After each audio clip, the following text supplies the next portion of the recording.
So welcome to the second half of this series for Empowered Leadership for Safe, Compassionate Care with our host, Tom Bell, who is founder and director of Cormetis Consulting. Tom is also a member of the Institute.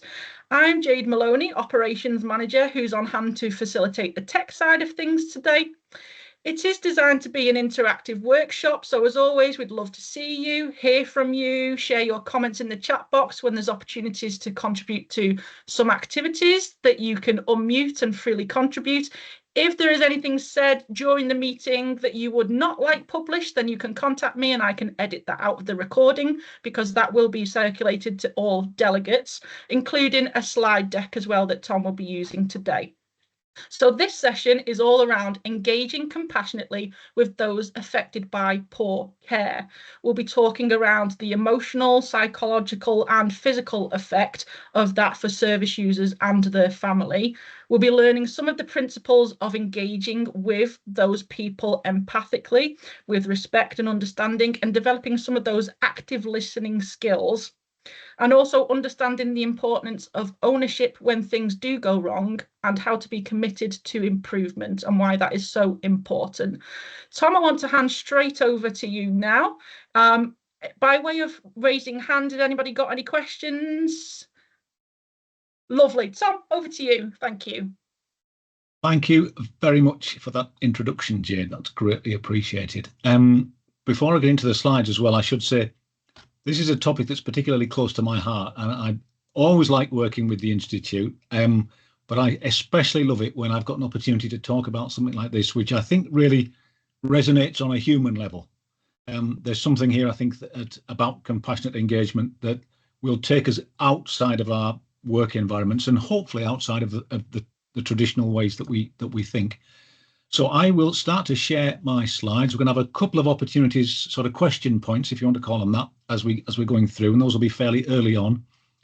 And then I've left quite a few minutes at the end, and we're a select audience today. That's a good way of putting it, isn't it? We're a select audience today. So at the end, I'll leave quite a few minutes for what I hope will be a good discussion with you. So here we are. Now, hopefully you can see that okay, yeah. Wonderful. That's a thumbs up from Jade. So thank you very much for that.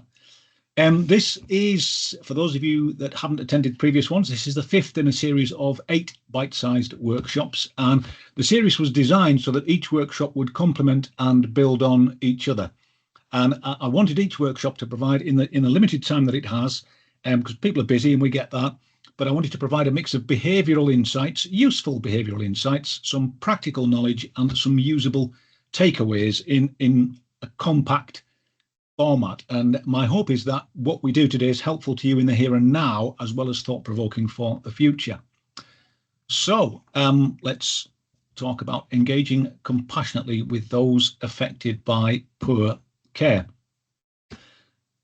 Perhaps more than any other, this is an area in which I have a great deal of experience, not wanted experience, I have to say. So that's perhaps another thing to bear in mind.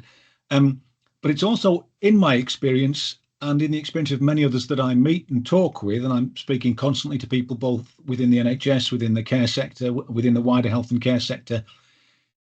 It's something that health and care services consistently fail to do well, to engage compassionately with those affected by poor care. I don't think it would be unfair, and we can perhaps discuss this later, but I don't think it would be unfair to say that healthcare services have a terrible track record in this area. And I hope to bring the significance of this to life as best I can. So I have a quick agenda here for you to have a shufti at. We're going to do a quick recap on where we're at in terms of this particular course. Then we're going to ask a question about the right to withhold information. You can see we're going to get into there the impacts, what's meant by compassionate engagement, humble communication, taking ownership. I try to end my presentations with things you can do, some things you can think about, and some useful reading, and you can kind of hopefully take something from that, and then discussion and idea sharing. So here's a screenshot of the series up to press. And in the most recent workshops, we talked about what are essentially internal issues, things we can do to make the organisation better at what it does by making it a better place for employees. And we're now going to turn our gaze out from the organisations that we work in. And in this and the next workshop, we're looking at how we engage with the patients and service users. And then the next workshop is about the wider system stakeholders. The logic behind this approach that I hope is beginning to become clear to those who've attended previous sessions is that as services and organisations, how we engage with ourselves in the organisation dictates how we engage externally. The sum of our external engagement, if you like, is the sum of our internal engagements. We can't be terrible at engaging internally and brilliant at engaging externally. It's an organisational competence that we are somewhere on a continuum of, and that we can't be brilliant at in one place and not in another. Sweeping statement, I know, and perhaps again one to discuss. But if we aren't compassionate with each other, there'll be very little scope or emotional capacity or headspace to be compassionate with others. And organisations that are internally disengaged traditionally are seldom, if ever, able to engage effectively with external stakeholders. Yeah, hope that makes sense. So I am just going to stop screen sharing very briefly and just ask who's in the room. And this is great that we've just got the 11 people here. So who's in the room, and is anybody looking for anything particular from this? Feel free to either introduce yourself with a couple of words or to say what you're looking for from this, or if you're not comfortable doing that, that is absolutely fine as well. Shall I start off with Anne? Can I ask Anne? Okay. Go on, Anne, you've got your hand up. That's great. So unfortunately, as a community nurse, I come across people affected by poor care more than I'd like to think. It happens. Having experienced it also, and friends too. So I think it's something we're addressing all the time. And I think for me, really, I'm trying to be most useful in my response, actually, potentially in how I engage back with the hospital, because our community services are not part of the hospital. We're a separate organisation, but people refer to us when they remember to use the forms. So it's okay. I'll give you an indicator.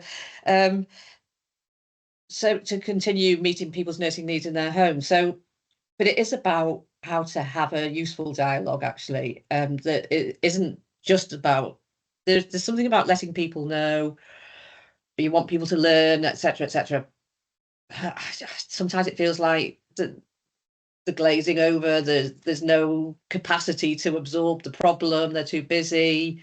How to get people to how to be more useful and clever in how we communicate with them, as well as obviously looking after and supporting the people who have experienced the issues, because we have people from minor things to major catastrophic, almost catastrophic, and to prevent us from becoming cynics. Okay. Yeah. There you go. Sorry. So no, not a big ask. You made some excellent points, and I think we can eat into some of them. You'll be pleased to know. So that's good. Thank you. Anyone else looking for anything particular from today? Or that's okay. We won't force that one. I will now go back to sharing, and we'll move on. So that should be okay, Jade. Yeah, we're back on. Okay, wonderful. So we've found out who's in the room today. So I've deliberately made this slide opaque because it includes a lot of headlines. I didn't want to do that thing where I laid them all out in lines. I just want to paint the picture here, which, if it needs painting at all, it's a picture I think we're all familiar with. You know, estimates of how many people are harmed and how significantly, get my teeth in, significantly they are harmed varies, you know, and depending on who you talk to, the number of avoidable deaths in the healthcare services is thought to be anywhere between 11 to 30,000 per annum.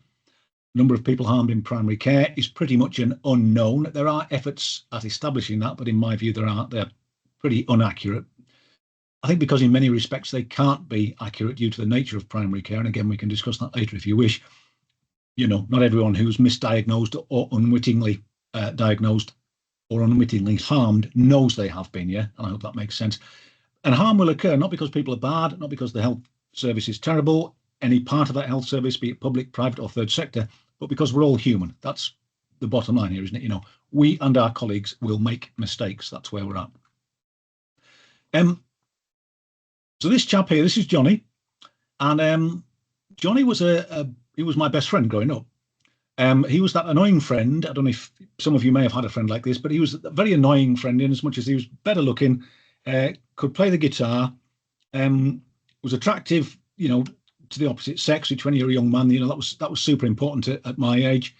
And he could take things apart and put them back together again. And I remember, my first experience of this was when Johnny had a push bike which needed some adjustments making to it, and he hadn't, he can't have been more than 12 years old, and this push bike was just taken apart and put back together, and I was just standing in the background going, that's never going to come back together, that is not going to work. But it did.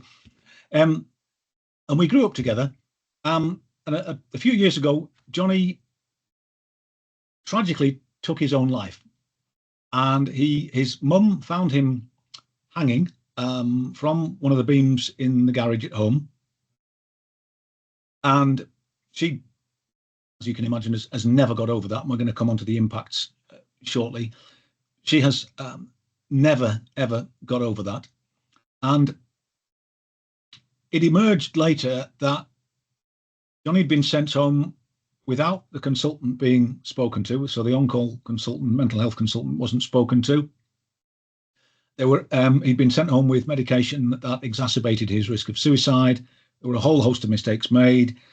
In short, while we can't say with certainty, what we can say is that Johnny harmed himself and that it was probably avoidable.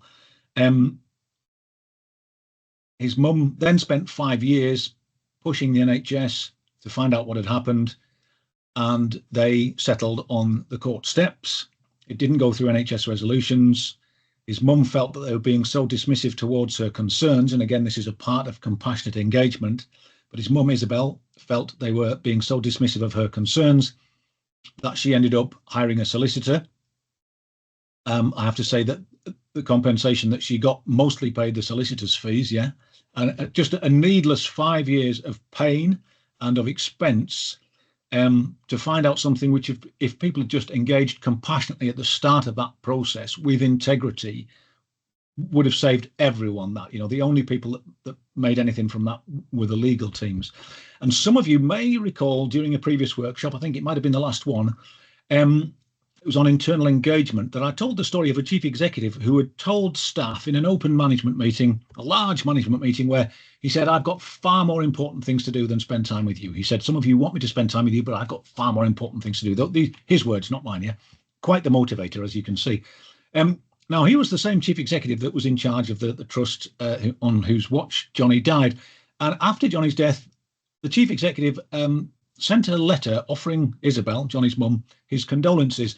And in that letter, he had repeated an entire paragraph. So that letter, that crucial, tangible touch point in the process of engagement, hadn't been checked. He had signed it and given it to someone else to send. It's not that the chief exec was a terrible person or inherently bad. It's simply that his attention was focused elsewhere. He was applying the tools that had got him to the point where he'd got. So you must put yourself in someone like that's shoes and ask the question, are they going to change? And the answer is no, they're not. If doing the things they've done has got them where they want to get, they're going to see no need to change. So his focus is very much on the regulators, the commissioners, not the staff, not the service users, not the patients or their families. And I think, again, it's not because that person's bad, but the systems that we work in, they can also easily steal our attention with their demands. We have to feed the beast with targets and numbers. And I think that we have to remain constantly aware of this and constantly challenge ourselves and those around us and keep asking whether or not we are looking in the direction that really matters to the people we serve. And that's a really important point. I'm going to ask a question now. Does anyone have the right to withhold information about an incident from the people who have been affected by it? So again, I'm just going to stop sharing the screen here, just so that we can all sort of look each other in the eye and have a conversation. If someone has suffered harm inadvertently, deliberately, however, in the care of a healthcare service, do you think anyone has the right to withhold that information from people? We've got a hand in there already. That's Jacqueline Slater. Hello, Jacqueline. Excuse me. Isn't that where our duty of candour comes in, that we should be open and honest and let them know when there has been a level of harm? Yes is the straight answer to that question. Does it always happen?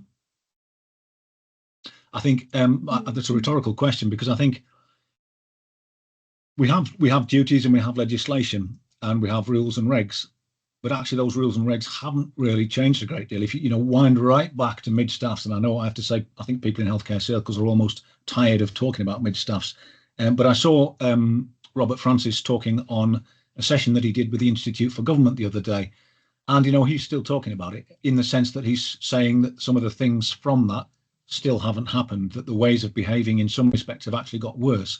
So I think you're absolutely, I mean, the duty of candour, in theory, I think is a great thing. Let's be candid, let's be open, let's act with integrity. And there is a duty, right? I'm not sure that it's always adhered to. Is that a fair observation on my part, or? Okay. Any other questions on that before I? That's fine. I will go to my next slide. But thank you for that question.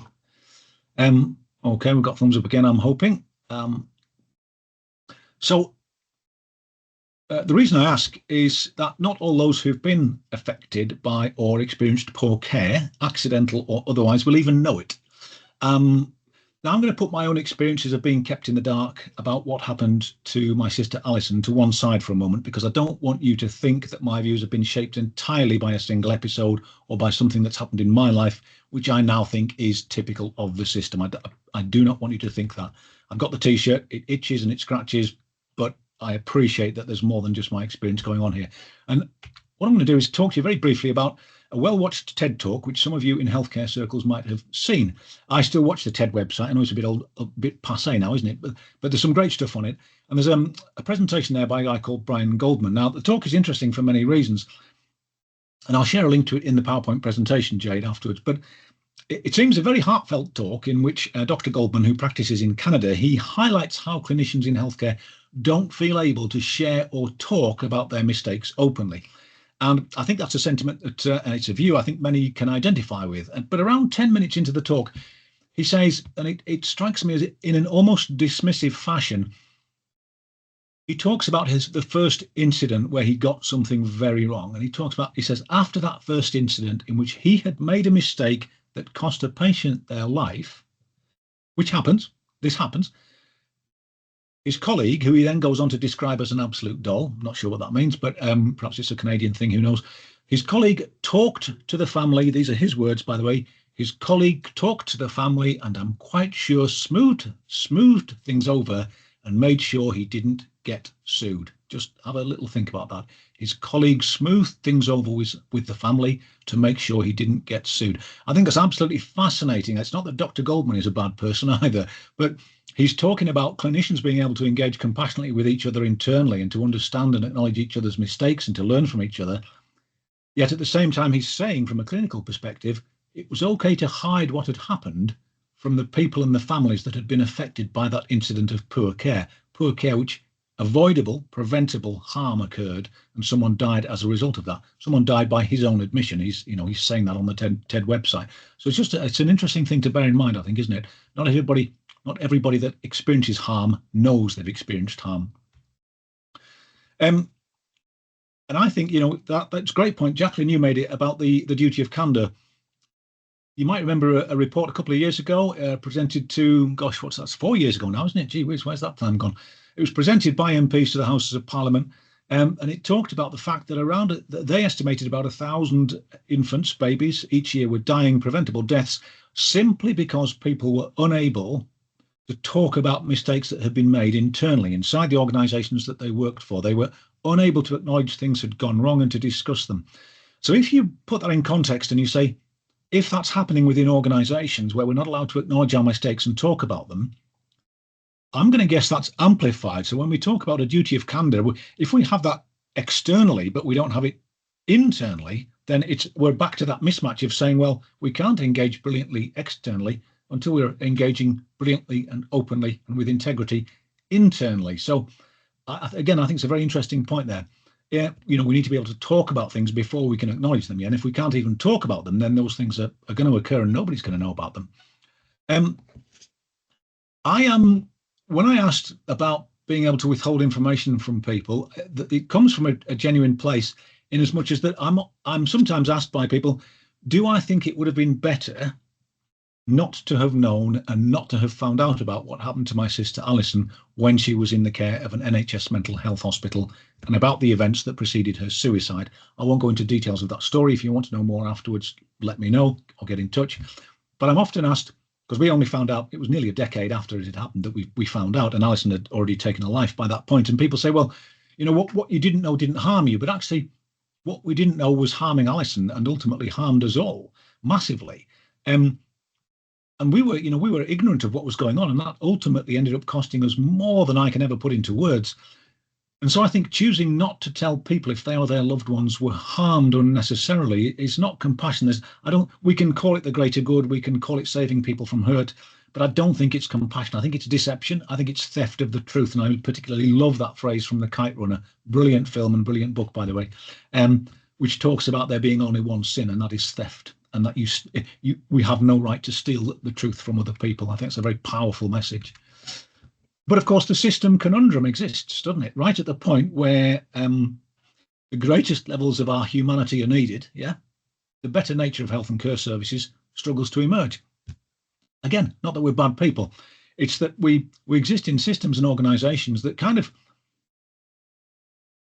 the edges are jagged. We have what I would call that clinical, compassionate side. That's the bit where, during the COVID pandemic, we had all the graffiti of the nurses with angel wings, Banksy doing pictures of nurses as superheroes, some wonderful stuff going on.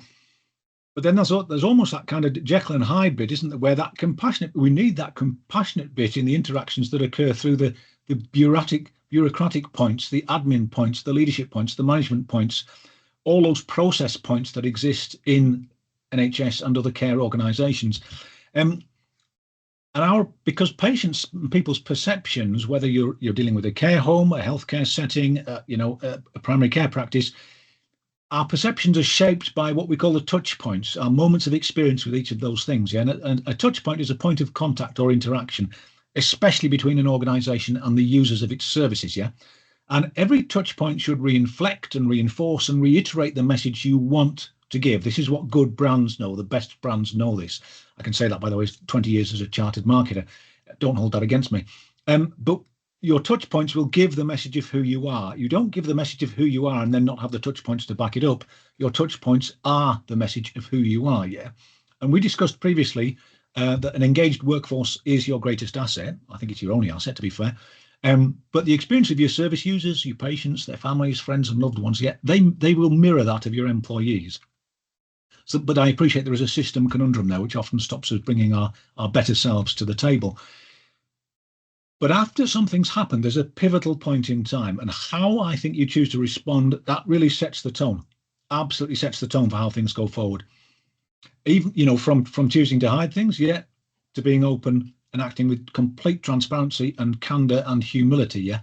Now, how this moment goes is so crucial, because a small omission or a hiding of truth or an inaccuracy at this point, something that can even seem inconsequential, could ultimately spark a fire that you will not be able to put out with. It will be beyond your control, perhaps organisationally, reputationally, and it could cause untold harm to many people, emotional harm, moral injury, including people in your own organisation.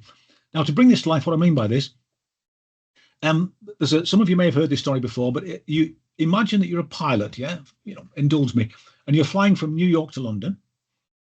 If your heading is off by just 1 degree, after 6 miles, you'll be a mile off course, If you don't correct the error, then after flying the full 3,459 miles, you'll land in Spain, not London. And my point is that get the trajectory right, get the platform right, that'll set the stage and set the tone for everything that then follows. If you're off trajectory to start with, you are then in a terrible position. Let me bring that to life for you.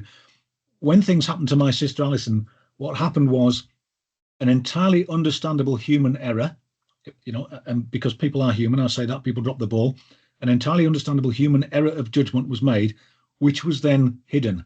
And from that point, everything escalates. The growth in the wrongdoing becomes exponential, because everybody then has to work to hide that, because nobody can admit the original mistake for lots and lots of reasons. And before you know it, you've got 3 public organisations all falling over each other to stop things happening because they can't admit their original error. Really horrendous. Computer says no. How many times have we heard that, eh? I think the processes that we put in place of meaningful engagement and the fear, completely unfounded fear, I have to say, that if we apologise and we say sorry and we acknowledge others' feelings, that we in the organisations we work for will somehow be liable for something as yet unknown, and we'll be in trouble personally if we are seen to be off message or we acknowledge something without official permission. You know, these things change the nature of the events from an incident of poor care, perhaps even a tragedy with a person, an individual and their loved ones at its heart, into a process to be managed. And there's a clashing between those two things. So it's at this crucial point that the scene is set for how things then progress. And as I say, the tone needs to be set as early as possible. We in the organisations we work for, we've got to crawl out from behind our our defensive shields and shift from being reactive to proactive. We'll step forward. Don't seek to even create the narrative or set the terms of the conversation, but just put the bridges in place and set the tone that will enable meaningful dialogue.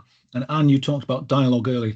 Dialogue is such an important word and such an important action. You know, dialogue recognises that every interaction has to be unique. And so in a sense there, what you've got is automatic recognition within dialogue that processes the same processes. They won't work for everybody. They won't suit everybody. They won't suit the people at the very heart of what is going on. I want to talk briefly about, and I'm just going to do a quick time check there, forgive me. I talk briefly through each of these, and I want to bring them to life with examples. So when we fail to engage meaningfully, openly, with a spirit of humility and an intent to learn, we're creating the conditions in which history will continue to repeat itself. That's what effectively we are doing. So, engaging with compassion is not only the right thing to do, it's actually the most effective and the most efficient thing to do in the long term. Many of you will have heard the argument from quality consultants through the NHS Leadership Academy itself, that quality is actually cheaper than poor quality. Getting things right is actually much cheaper in the long run than getting them wrong, than cutting corners. I think we'd all agree with that. Now, what does he mean by the 4 types of harm? The first type of harm, if we let's look at this, is the person that is harmed, those directly harmed, at whatever level that might be. Second harm is the harm that's incurred on those around them. So in Alison's case, my sister, it would be us, her family, and the friends and the people that loved her. So we've experienced a form of second harm. We weren't harmed directly, but we've experienced a form of second harm through the loss of Alison. Third harm is those in the system. So those people within the system who had to hide what was going on and had to adapt themselves to a culture that to many of them was probably quite alien. Many of them would not want to have hidden what had gone on. But because they're not allowed to talk about things, and if I take you back to that example of maternity failings, where people aren't allowed to talk to each other because we're not acknowledging mistakes, we're not allowed to admit what's gone wrong. I appreciate there are pockets of excellence, but there needs to be a whole lot more. I'm sure we all know that. But we're harming ourselves. And one of the things that you will get from the Brian Goldman speech, if you make some time to look at that completely at your leisure, is that you'll see that they do each other harm by not acknowledging their mistakes. He feels shame. Dr. Brian Goldman talks about the kind of shame, not the shame that you get, that then takes you on to learning, but the shame that you get that makes you feel bad, destructive shame. I'm not sure there is a positive type of shame at all, is there? But he talks about shame being very destructive to all the people within the organisation. So there's harm done to the people who work in the organisation. I'm sure many of you recognise that. Fourth harm is the harm that we could have avoided if we'd taken those lessons learned. We could have stopped history repeating itself. Those yet to be harmed. Now, we can never quantify that. But what we can say is that it is a real factor. If we're not learning from our mistakes through the process of compassionate engagement, then we are simply creating the conditions in which things will happen again and again and again. And the impacts of poor care, very broadly, and this is incredibly broadly, we talk about physical, we talk about psychological, we talk about social. They exist at all those levels, and they exist in the short term, the medium term, and the longer term, and they vary like waves, and they cross. And there's no fixed pattern to these things. Sometimes I will, 30 years after it happened, sometimes I'll be on the verge of tears remembering what happened to my sister. My mum has never been the same. My mum it's done something to my mother which nobody can ever undo. Now, you might say that's a case of, well, perhaps, people need to learn to leave things in the past. you're very welcome to that opinion, and I wouldn't hold that against you. But it is a fact. I can't help what happens. I've done my best. I've been through all the counselling and all the things that I can to help me deal with what happened, but I can't help it hitting me. And in some respects, the fact that it does hit me is just because I'm human, and it reminds me of my sister and who she was and what she could have become. So you've got those impacts of poor care, and they last, and they come in waves, and they spread across. And if we take them with all those types, we talk about the different types of the harms, the first, second, third, and fourth, to a lesser degree the fourth. But if you look at those first three categories of first, second, and third harm, again, you'll see those short, medium, and long-term effects of that. The impacts of poor care, they ripple out. Here's the interesting thing, though. They don't ripple out in a way where the wave gets less. There are points, and this is, I don't mean to depress anybody with this slide. I'm speaking from the heart here. What's lost grows in significance, and what I mean by that is, when I lost my sister Alison, I was a young man, just been married a few years. The older I've got, the more I've experienced of life, the more things I've done, the more experiences I've had with other people, the more other people have enriched my life, the more my understanding of life and of how precious it is has grown. And that's a wonderful thing on an individual level. But it makes me look at Alison and think, wow, what could have been? Look what you missed out on. Look what was taken from you. And so when we talk about what's lost growing in significance, that is essentially what I mean. What is compassion? What is compassion? We all talk about compassionate engagement. It is, for those of you working in the NHS, there's a lot of emphasis on compassionate engagement. And I think it's referenced within, PSERF, strategies, plans, etc. Here are some definitions of compassion. And some of you may have heard me talk about this before. I'm just going to look across at the screen there. It's suffering together. That's quite a strong thing, isn't it? To acknowledge that you're going to suffer together with someone who has experienced something perhaps terrible, something with perhaps lifelong implications, consequences. Displaying compassion means you are taking a position where you are going to suffer with that person. I don't mean you're going to destroy your own life. What I mean is that you express your humanity, that you engage in that process at a human level. And I'm not sure that's anything that a duty or a regulation or a set of criteria can help you do. That's about us and who we are as people. And that you can see the difference there between empathy and compassion, which I'm not going to read out to you, but I'm not a big fan of reading slides in total. But compassion takes it that step further. Now, here's another definition of compassion.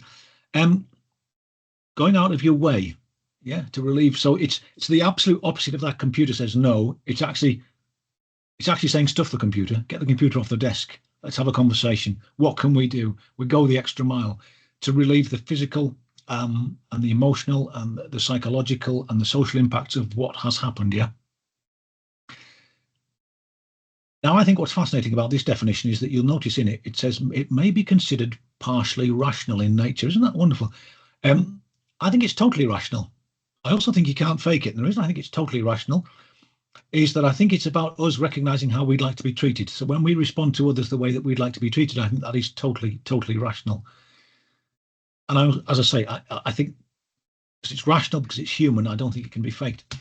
Now, compassionate engagement is not, when you engage, we're not engaging for engaging's sake or to tick a box. Compassionate engagement, as well as being an end in itself, and it is an end in itself. You don't have to.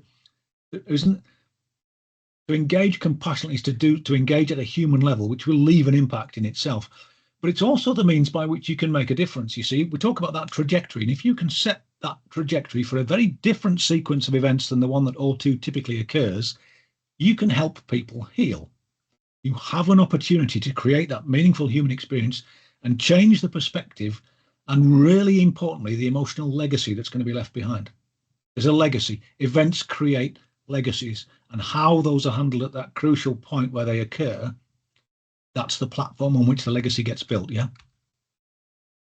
So it's more than just listening or demonstrating empathy. It's practical, and it combines good, coherent processes.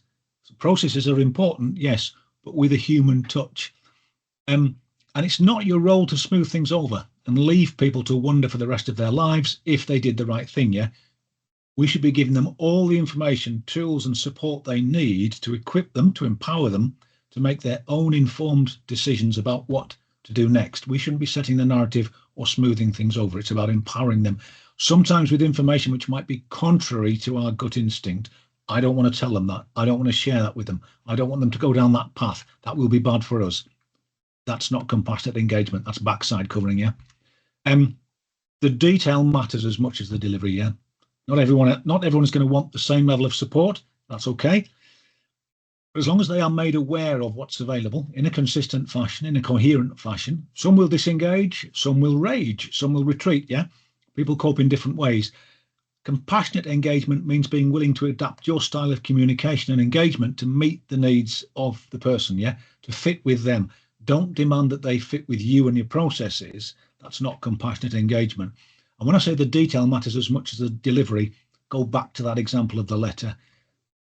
When Johnny's mum read that letter and realised that it hadn't even been sense checked and that it was just a cut and paste, really sorry, you know, your son's dead. Hey, I'm really sorry. Cut and paste. That just, I mean, that to her was just devastating. It was horrible. What do we mean by authentic, humble communication? Humility is a much underrated quality in health service management. And I think what tends to happen within care services, within healthcare services, whether it's primary care, care homes, hospital settings, community services even, is that I think that when things go wrong, there's a sort of a transfer of responsibility for what happens next to the admin side, to the bureaucratic side, to the management side, which is essential. You know, the services can't be managed without that.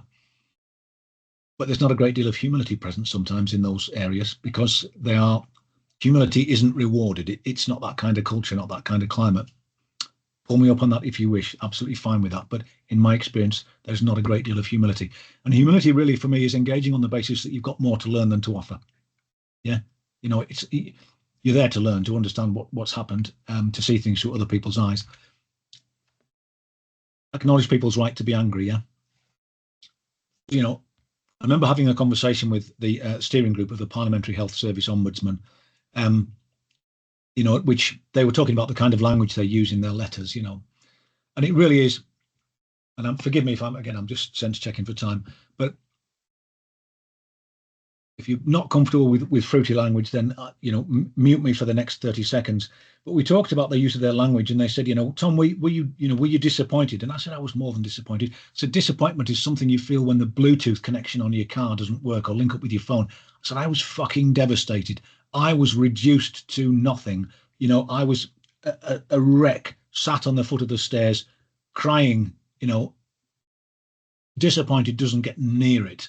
So processes and rationality, please don't try and apply those over people's emotions. Give them space. Processes and emotions, they're like oil and water. You know, simply listen to, or if they're writing to you, read what they have to say and try to stand in their shoes with them. And that's a super difficult thing to do, which we're going to come on to. But, you know, that is, we've got to be humble in these things. The worst thing we can do is that kind of arrogance where, you know, you're in a process now and we'll deal with it. And it doesn't help. It really does not help. I can't help wondering, actually, and there is some empirical evidence to support this, the current bill of liabilities for NHS resolutions, I think there's a huge chunk of that would never exist if organisations had engaged humbly with people after incidents of poor care had occurred. You know, that's, by the way, that's, you know, I put that slide up there. You can see over 50 points of contact across 4 organisations in a year. I now have, at the last count, over 4,500 emails in my inbox. That includes, and that, by the way, doesn't include the correspondence and the letters and the files and the other stuff that I have separately. 4,500 emails in my inbox. And I would say a good two-thirds of them are because of a lack of ownership. Nobody will say, I'll help you through this. Nobody just puts their hand in the air and says, I'm here to help you through this. You know, I understand this is going to be difficult for you, and I understand your emotions are going to be high, and I'm here to help you through this.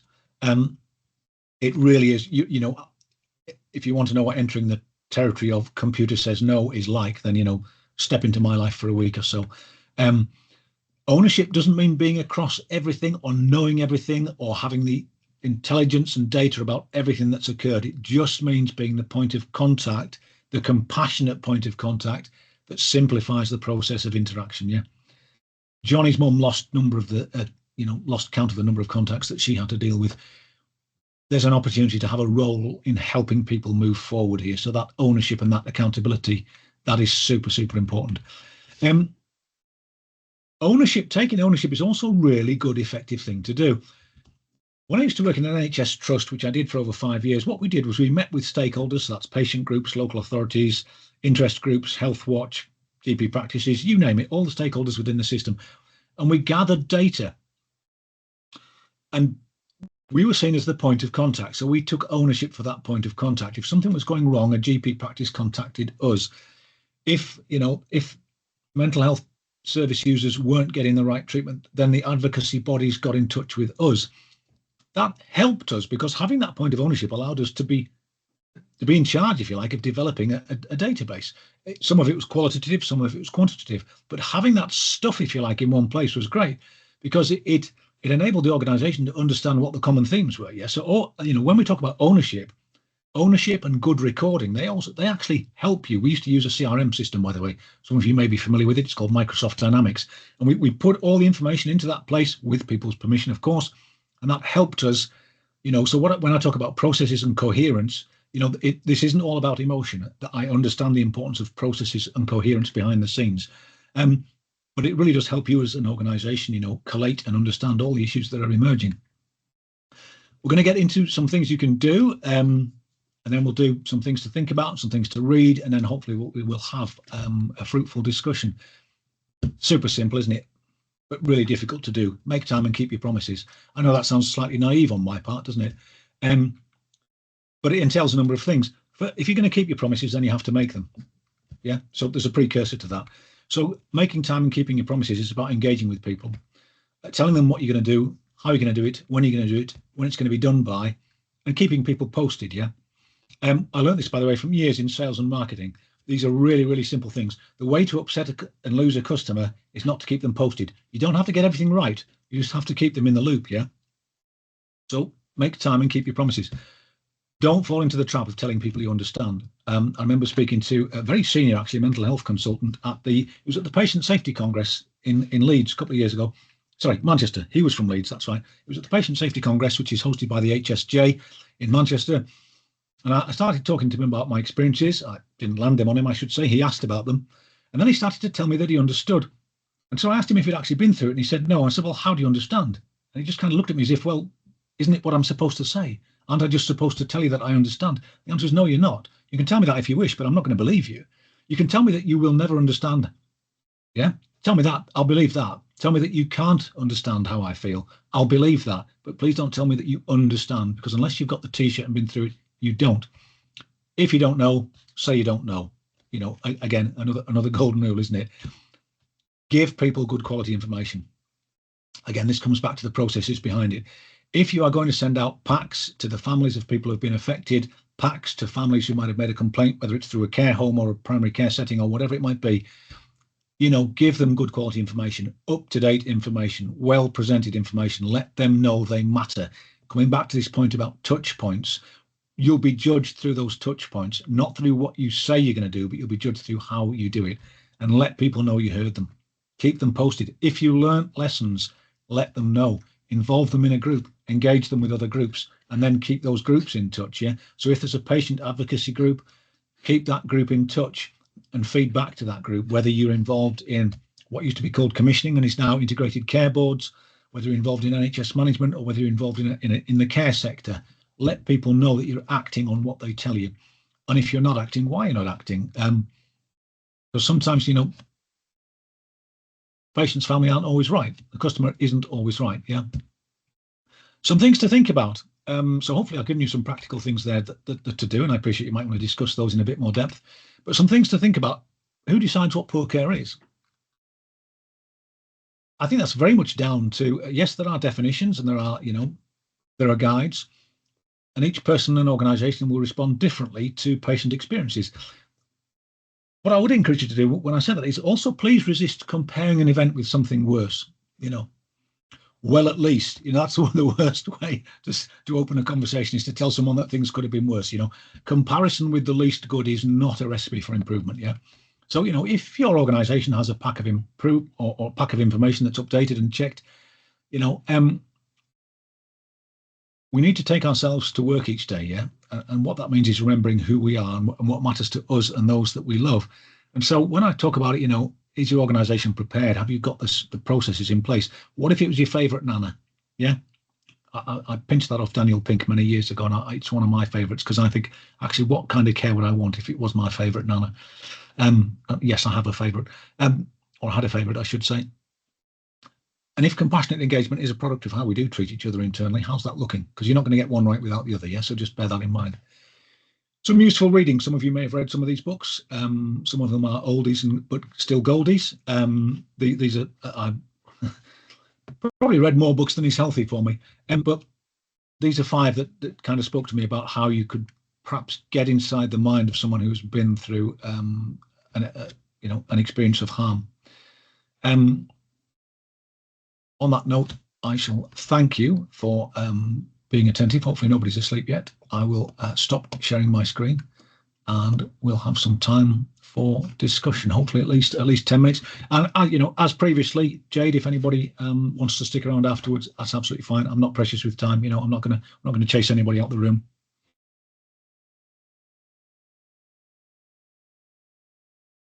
Any thoughts from anyone?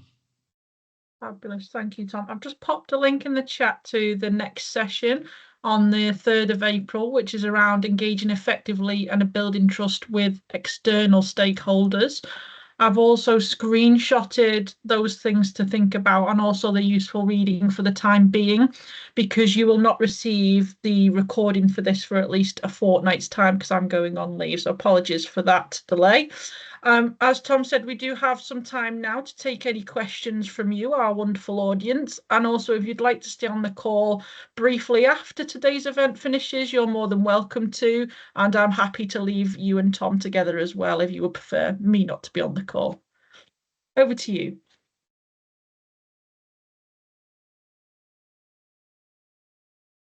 I'm never sure if it's a sign of great success or failure when people...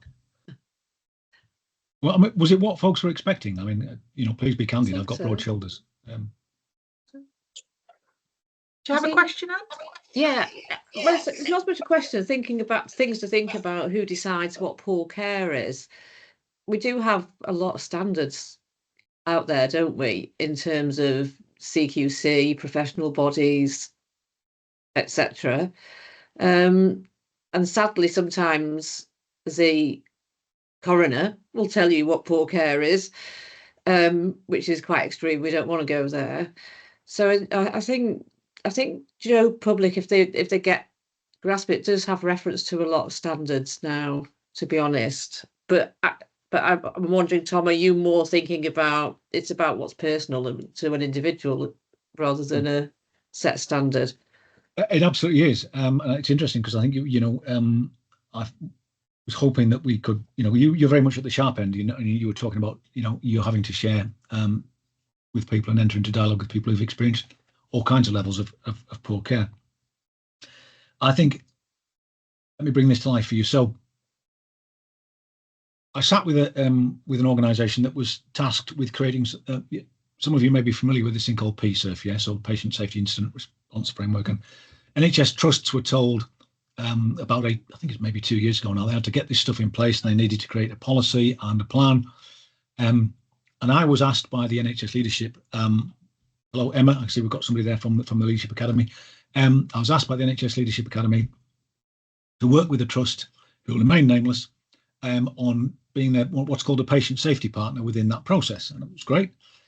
And it set off all very well. But we sort of reached this point where it became a tick box exercise. And compassion was yes, we must engage compassionately. But okay, what do we can we bring to life what we mean by that? And what I found was that the whole process had become so rushed and so hurried. In the end, it actually amounted to, if somebody had a problem, they were going to be sent, and this is true as I'm sat here, they were going to be sent a copy of the PSIRF plan and policy or a link to it. That's not compassionate engagement. I don't, if I'm in grief, any type of grief, I don't want to know that you've got a PSERF plan. It doesn't mean anything to me. It means something to you, but what it means to me shouldn't be what it means to you. What it should be to the NHS trusts that have it is the means by which they engage compassionately. It shouldn't be how they engage. It's about sharing a PSERF. Yeah. Does that make sense? Because I think you're right. There are standards, but many people don't know what those standards are. And standards of care are an incredibly personal thing, aren't they? Yeah. I think organisational response is like having a policy. There is a complaints policy. There is this, there's that in organisations, but for people who, I don't know, there's something missing between embedding it in practice and about communication that goes with it. There needs to be more than telling people there's a policy that says if somebody does this, put it in writing, get consent, respond within so many days. It's all very procedural and not very human. Absolutely. And that's been my experience as a complainant. I complained about my daughter was in hospital for a month last year, and I was there, and they were very good in terms of she has additional needs. I could stay with her all the time, whenever. But unfortunately, they sat me in front of a sink in the bay, and right. So I saw how little it was used and observed very, very poor hand hygiene practice. So I raised it, and the response was completely inappropriate, and nobody listened. Yeah. And it's even if they didn't agree with you, they could have listened. And I think that's the thing, isn't it? To take you seriously, even if they said, look, I completely get it, but you know what, on our list of priorities, it's just not going to get done because there's something about how we engage and communicate with dialogue that you talked about. Yeah, there's something about that, isn't there? The amount of times I've had tried to have conversations with organisations, and I think the best one, and this is okay to talk about because they're not in the room, is the Crown Prosecution Service, an incredible organisation who at their best are the bee's knees, right? At their worst, let's not even go there. But you want a conversation and you're funneled into this process. And you try to explain to somebody at the start of it that if they could just have a conversation with you, we would all save time. Because we're going to go through a process, and off we trundle through this process. And I remember one particular instance where it took me 18 months to get the information that I wanted, from first requesting it via a conversation to then have it being shunted through processes to 18 months, by the way, isn't particularly long for some of the things I've had to get. But you keep trying to tell people and say, look, I just want a conversation with you. Could we not? I'm not going to shout at you because I understand we've all got jobs to do, but, where are we with this and why did this happen? Right, so that sounds like a complaint. I said, no, it's just a conversation. I said, if you engage me in a process, it's going to become adversarial. I'm going to be like on one side of it, you're going to be on the other. And actually what we're then, our positions and our perspectives change. You're there to defend and I'm there to try and find my way through the defences. And it shouldn't be like that, No. We should both be there to understand. And actually, because if we did that might change future engagements. It would save a whole lot of time and money. That might sound a little bit la-la land, but I do believe that we generate a whole lot of failure demand in healthcare services because we don't just let people have conversations, we shunt them through processes. So we end up with legal departments, filters, processes, you name it, and on it goes. Sorry, that was a slightly lengthy answer, but hopefully it makes sense. Natalia, you had your hand up? Hello, Natalia. Sure, she's there still. Perhaps not. Oh, there she is. Yeah, I'm here.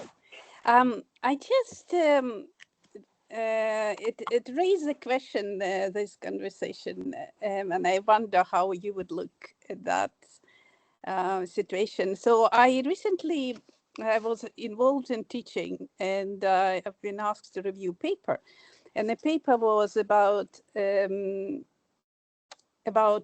the incident, the disaster, what happened in 80s in the UK when people were transfused wrong blood and a lot of people died.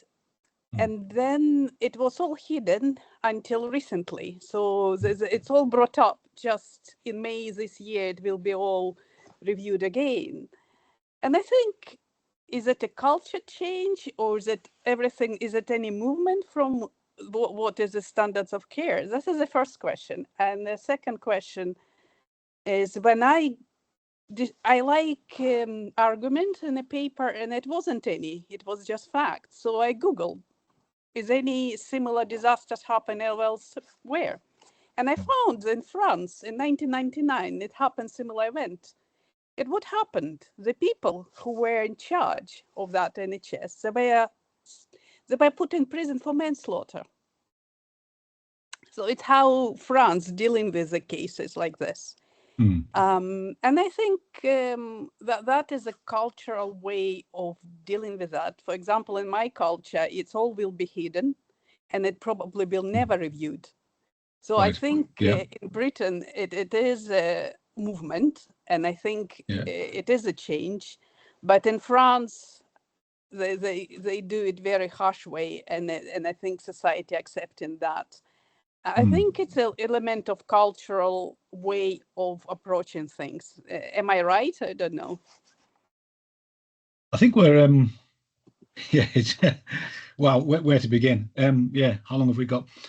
Culture. I mean, culture change is that thing, isn't it, that everybody talks about, that we need and that we know we need. It's the most difficult thing to achieve.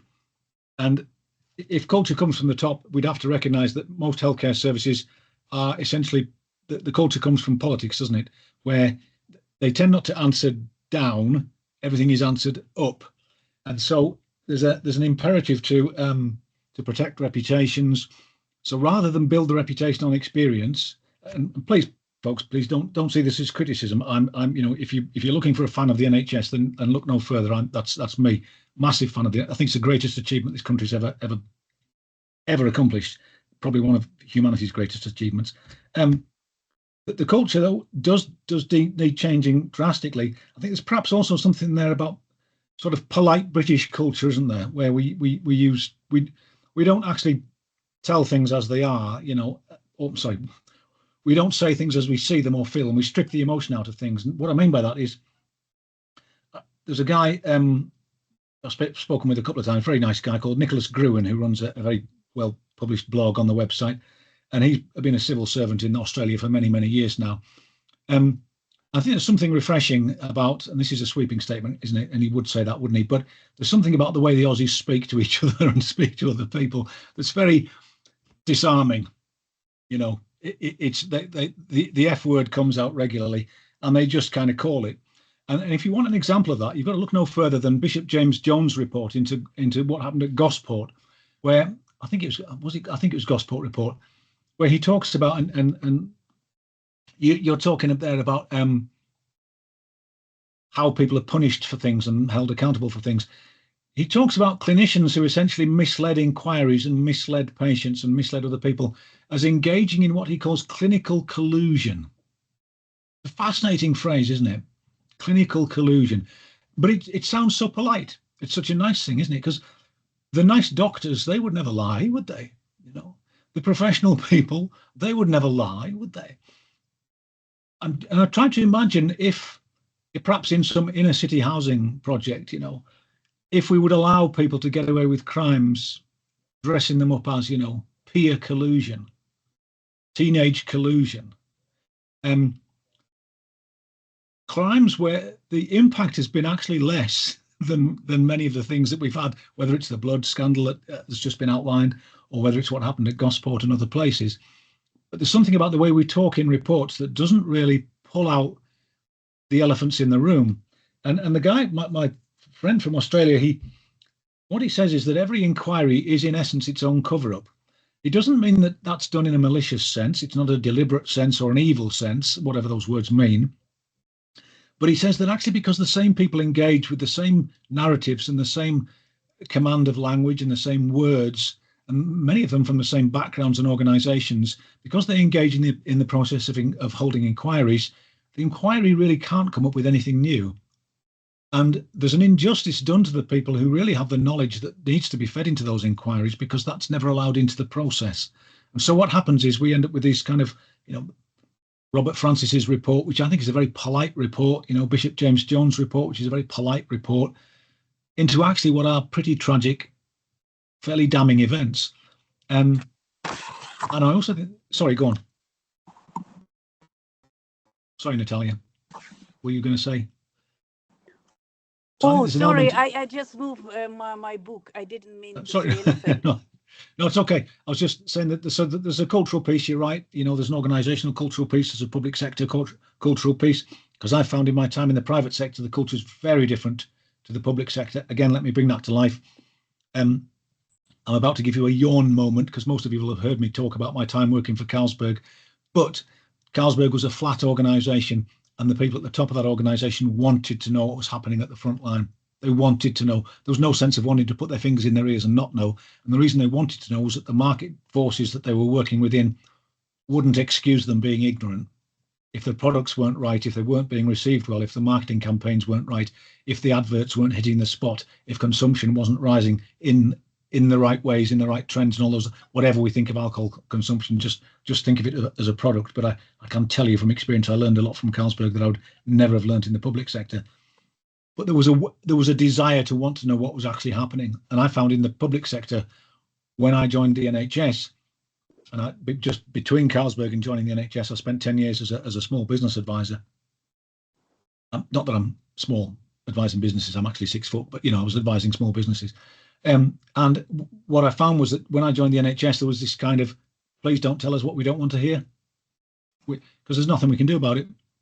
And I remember we did this survey with the local GP practices once, where we brought the results back into the directors and the non-execs, and I think the governors as well, because it was a foundation trust. And what the chief executive did was he changed the colours on the graphs so they didn't look so bad, and then he presented it to the directors, because he said he didn't want them to see this bad news.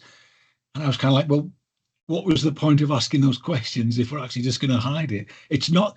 Because for me, you see, I think this is it might sound pompous, but I think it's just a grown-up thing. It's just an adult-to-adult thing.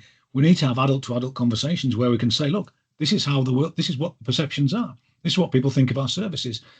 And it's not good or it's not bad. It's just the place to start. And that's, I think, there's a beauty in marketing. I don't mean marketing as in, balloons and T-shirts and that nonsense, but I mean genuine marketing where you're trying to find out and understand what matters to customers and consumers. There's a beauty in that, because organisations that do that genuinely, they want to know, because they want to improve.